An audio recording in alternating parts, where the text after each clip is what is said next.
The Blood Still Works by Treva Barnard. But he was wounded for our transgressions. He was bruised for our iniquities. The chastisement of our peace was upon him, and with his stripes we are healed. Isaiah chapter 53, verse 5.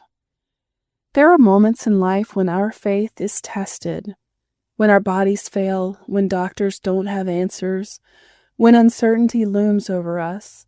But even in the midst of it all, God's peace is ever present for those who trust in Him. I reflect on a season when my own health was in question. Blood was in my stool, unexplained weakness, and uncertainty about my condition led me into a deeper place with God. Even when I lacked physical strength, my praise never wavered. In the stillness, I felt God drawing me into consecration, a place of surrender, trust, and peace that surpassed understanding. On the day of my procedure, as I laid on the hospital bed, the doctor's unexpected words, "Are we checking for cancer today?"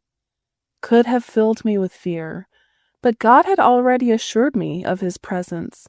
I awoke from the procedure with a testimony on my lips: the blood still works. The blood of Jesus, shed on the cross, was not just for salvation.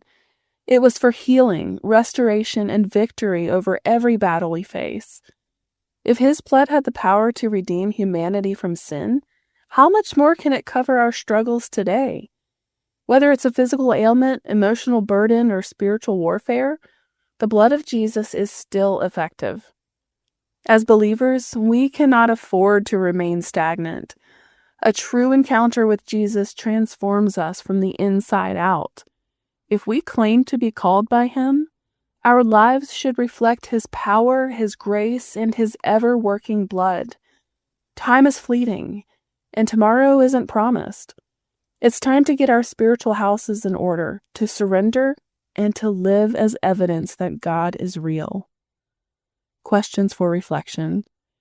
Have you ever experienced a moment where you knew God's peace despite uncertainty? How did it change you? In what areas of your life do you need to apply the power of Jesus' blood? Healing, deliverance, restoration? Are you growing in your walk with Christ, or have you remained in the same spiritual place?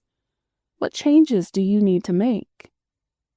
If today were your last day, would your life be a testimony of God's power